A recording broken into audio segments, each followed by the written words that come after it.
તો નમસ્કાર ગુજરાત, સ્વાગત છે ફરી એકવાર આપનો જતા નવા હવામાન સમાચારની અંદર। આજે તારીખ 20 ફેબ્રુઆરી 2026 અને વાર થયો છે શુક્રવાર। ત્યારે તાજા નવા હવામાન સમાચાર જાણીએ તો ગુજરાત રાજ્યના હવામાનમાં આવનારી 72 કલાક ભારે 20, 21 અને 22 તારીખ દરમિયાન ગુજરાત રાજ્યમાં માવઠા પડવાને લઈને નવી આગાહી સામે આવી રહી છે। તેની વચ્ચે ગઈકાલે મિત્રો ભારે માવઠા નોંધાયા છે ગુજરાતના કેટલાક ઉપરીય ભાગોની અંદર। ત્યારે ગુજરાતના બોર્ડરીય ભાગે અત્યારે નવું વેસ્ટર્ન ડિસ્ટર્બન્સ સક્રિય, જેને જોતા આવનારી કલાકો ગુજરાતમાં ક્યાં મોટા ખાસ કરીને માવઠા પડવાના એંધાણ છે। તેના વચ્ચે બીજા નંબરે મિત્રો ગુજરાત રાજ્ય ઉપર જે છે ચોમાસું 2025નું ખૂબ ભારે રહેવાના એંધાણ, કારણ કે 2026નું ચોમાસું જે હવે શરૂ થવાનું છે આવનારી કેટલીક ગણતરીના મહિનાઓની અંદર। તો મિત્રો એ કેવું જશે તેને લઈને પણ અંબાલાલ પટેલ નવી આગાહી કરી છે, તો તેના વિશે વાત કરવાની છે આજના આ મહત્વના વિડીયોની અંદર। મિત્રો આ વિડીયો તમારા માટે ખૂબ જ કામનો અને જરૂરી રહેવાનો છે, કારણ કે આ વિડીયોની અંદર આપણે 4 મુખ્ય મુદ્દાઓ વિશે વાત કરવાની છે, જેમાં માવઠા વિશે વાત કરવાની છે, ત્યાર પછી હવે શિયાળામાંથી જે ઉનાળાની શરૂઆત થવાની છે તેને લઈને હવે આવતીકાલે છેલ્લો દિવસ છે શિયાળાનો, એના વિશે પણ વિસ્તારથી ચર્ચા કરવાની છે। ત્યારે ગુજરાત રાજ્યના આજના હવામાન સમાચાર તમારા માટે જોવા ખૂબ ફરજિયાત બની જશે, કારણ કે તમામ માહિતી આપણે આ એક વિડીયોના માધ્યમથી આપવાની છે। તો મિત્રો આ વિડીયો જો તમે છેલ્લે સુધી જોઈ લેશો તો તમારે બીજા કોઈ પણ હવામાનને લગતા વિડીયો જોવાની જરૂરિયાત નહીં પડે। આ વિડીયો જે છે તે તમને ખૂબ જ વધારે જે છે તે કામનો લાગશે। તો ચાલો મિત્રો વિડીયોની શરૂઆત કરીએ ટાઈમ બગાડ્યા વગર। સૌથી પહેલા મિત્રો તમે જો આ વિડીયોને લાઈક નથી કર્યો તો વિડીયોને લાઈક કરી દેજો, અને ચેનલને સબસ્ક્રાઇબ નથી કરી તો ચેનલને સબસ્ક્રાઇબ કરી લેજો। તેનાથી દરરોજ તાજા હવામાન સમાચાર જે છે તે સૌથી પહેલા તમને આ એકમાત્ર ચેનલ ઓનલી વેધર ઉપર જે છે તે મિત્રો મળી જશે। તો ચાલો વિડીયોની શરૂઆત કરીએ। સૌથી પહેલા આપણે લિસ્ટ બનાવીએ કે આજના આ વિડીયોની અંદર આપણે કયા કયા મુદ્દાઓ વિશે ચર્ચા કરવાની છે। તો પહેલા તો મિત્રો આપણે વાત કરવાની છે ગુજરાતમાં માવઠાને લઈને જે નવી આગાહી આવી રહી છે તેના વિશે। બીજા નંબર ઉપર મારે તમને ખૂબ જ મહત્વની અપડેટ આપવાની છે, તો અંબાલાલ પટેલ તરફથી જે છે તે મિત્રો નવી આગાહી આપવામાં આવી છે વર્ષ 2026ના ચોમાસાને લઈને। તો આ વર્ષનું ચોમાસું કેવું જશે તેને લઈને પણ અંબાલાલે જે તાજી અપડેટ આપી છે તેના વિશે નજર મારીશું। ત્યાર પછી ત્રીજા અને ચોથા નંબરે પણ ખૂબ જ મહત્વની અપડેટ આવી રહી છે।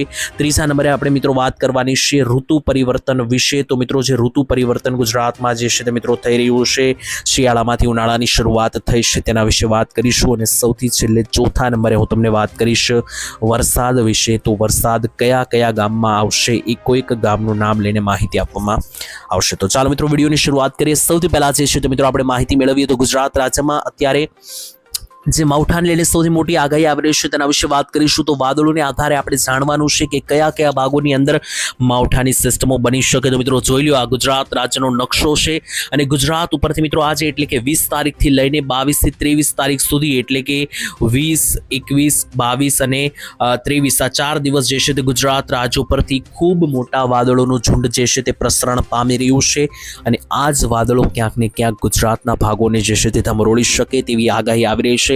મિત્રો આજે માવઠાની આગાહી છે તેના વિશે અગાઉ પણ અંબાલાલ પટેલે આગાહી કરીને માહિતી આપી હતી। અંબાલાલે મિત્રો જણાવ્યું હતું કે 22 તારીખથી જે છે તે ગુજરાત રાજ્યની આસપાસ વાતાવરણમાં પલટો આવી શકે અને માવઠા પણ જોવા મળી શકે। ગઈકાલે મિત્રો રાજસ્થાન બોર્ડર પાસે ભારે માવઠા પડ્યા છે। રાજસ્થાન અને ગુજરાતની બોર્ડર પાસે ગઈકાલે જે છે તે મિત્રો કરા સાથે વરસાદ પણ પડ્યો છે। તો ગુજરાતની અંદર ગઈકાલે હવામાન ખાતાએ વરસાદનું એલર્ટ પણ આપ્યું હતું। તેની વચ્ચે કયા કયા ગામડાઓની અંદર વધારે માવઠાની સંભાવના બની શકે આવનારી કલાકોની અંદર, મિત્રો અહીંયા હું તમને સમજાવી દઉં તો ઉત્તર ગુજરાતનો જે આખો પટ્ટો છે, આખો જે મિત્રો ઉત્તર ગુજરાતનો ભાગ છે, જેમાં ખાસ ઉત્તર ગુજરાતમાં મહેસાણા, પાટણ, સાબરકાંઠા, બનાસકાંઠા, અરવલ્લી, મધ્ય ગુજરાતનો પણ જે આખો આ પટ્ટો છે, જેમાં લુણાવાડા, પંચમહાલથી લઈને દાહોદ, ગોધરા, મહીસાગરના વિસ્તારોથી લઈને નીચે વડોદરા અને છોટાઉદેપુર લાગુના વિસ્તારોમાં પણ જે છે તે મિત્રો આની અસરો જોવા મળી શકે।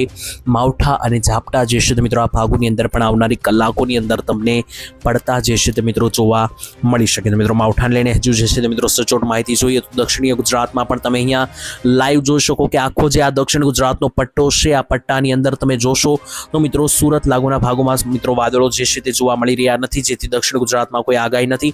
આમ મિત્રો જોવા જઈએ તો ગુજરાત રાજ્ય પર વાદળો ભલે ચોક્કસ દેખાતા હોય, પરંતુ વેસ્ટર્ન ડિસ્ટર્બન્સનો જે મેઇન પ્રકોપ પડવાનો છે, મુખ્ય મિત્રો વેસ્ટર્ન ડિસ્ટર્બન્સની જે ખતરો છે તે આ રીતનો મિત્રો ઉત્તર ગુજરાત ઉપરથી પસાર થવાનો છે, જેથી ઉત્તર ગુજરાતમાં મેં તમને જણાવ્યું તે 4 જિલ્લા અને મધ્ય ગુજરાતની ઉપર જ મિત્રો તેની સૌથી વધારે અસરો જોવા મળશે। બાકી મિત્રો માવઠા પછી હવે વાત કરીએ તો ગુજરાત રાજ્યમાં આ ચાલુ વર્ષ 2026નું ચોમાસું કેવું જોવા મળશે તેને લઈને અંબાલાલ પટેલે કરી સૌથી મોટી ઘાતક આગાહી। તો મિત્રો જોઈ લો અંબાલાલ પટેલે ચોમાસું કેવું જશે તેને લઈને શું મોટી માહિતી આપી છે તેના વિશે અહીંયા વિસ્તારથી સમજીએ અને વાત કરીએ। તો મિત્રો અંબાલાલ પટેલે જે છે તે ચાલુ વર્ષના ચોમાસાને લઈને આગાહી કરતા જણાવ્યું કે આ વર્ષે જે છે તે સૂર્ય ઉપર જે છે તે ડાઘા જોવા મળ્યા છે। મિત્રો અગાઉ જે છે તે સાલ 2006 અને 2000ની અંદર પણ આ ડાઘા જોવા મળ્યા હતા। સૂર્યમાં ડાઘાની અસર ગજબની થાય છે, ખાસ કરીને પેસિફિક મહાસાગર ઉપર થાય છે અને વાવાઝોડા પણ બનતા હોય છે। તો જ્યારે સૂર્ય ઉપર ડાઘા જોવા મળે ત્યારે મિત્રો ભયંકર વાવાઝોડાનો પ્રકોપ ગુજરાતમાં પડતો હોય છે। તો માવઠાની સાથે વાવાઝોડા પણ આ વર્ષે જે છે તે ખેડૂતોની ઊંઘો બગાડી શકે। આટલું જ નહીં મિત્રો, અંબાલાલ પટેલે એવું પણ જણાવ્યું છે કે બીજા કારણોસર પાછોતરો વરસાદ જે છે તે આ વખતે સારો થવાની સંભાવના છે, એટલે કે ચોમાસા પછીનો જે પાછોતરો વરસાદ હોય છે વધારે થઈ શકે। આટલું જ નહીં, અંબાલાલ પટેલે આગાહી કરી છે કે આ સૂર્ય કલંકો છે તે ક્યારેક બંગાળ ખાડી અને અરબી સમુદ્ર ઉપર અસર કરે તો તેની ગરમીના કારણે અરબી સમુદ્રમાં વાવાઝોડું બનવાની સંભાવના વર્ષે રહેશે અને બંગાળની ખાડીમાં પણ વાવાઝોડું બનવાની સંભાવના તીવ્ર રહેશે।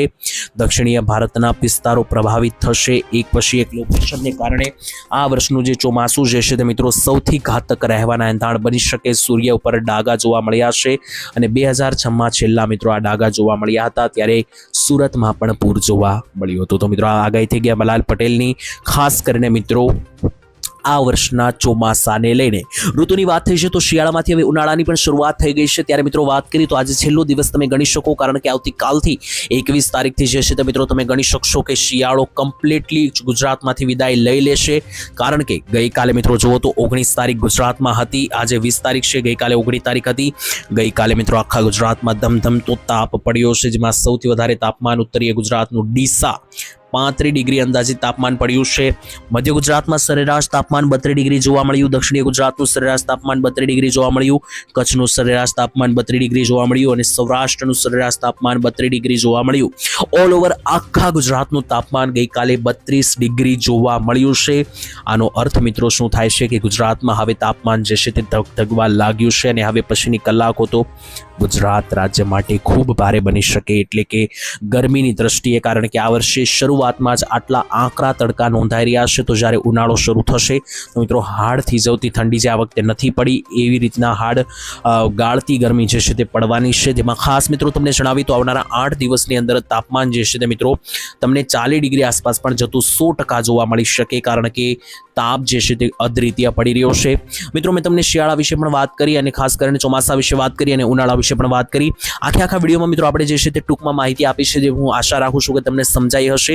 બાકી વરસાદની ફટાફટ તમને છેલ્લે અપડેટ આપું તો મિત્રો આજે માવઠા છે તેનાથી મિત્રો કોઈ ડરવાની જરૂરિયાત નથી, કારણ કે આ માવઠા અત્યારે હાલ કોઈ એટલા બધા તીવ્ર નથી દેખાઈ રહ્યા, પરંતુ ઉત્તરીય ભારતમાં એક સિસ્ટમ સક્રિય છે, તેના અસરના ભાગરૂપે ગુજરાતમાં તેની અસરો જોવા મળી રહી છે। બાકી આનાથી કોઈ વધારે ડરવાની જરૂરિયાત નથી। બાકી જે કંઈ પણ નવી અપડેટ આવશે આવનારા વિડીયોમાં ચોક્કસ હું તમારા સુધી પહોંચાડવાનો પ્રયાસ કરીશ। વિડીયો તમે અહીંયા સુધી જોયો છો તો વિડીયોને લાઇક કરી દેજો, કયા ગામથી તમે આ વિડીયો જોયો છે કોમેન્ટમાં લખી દેજો।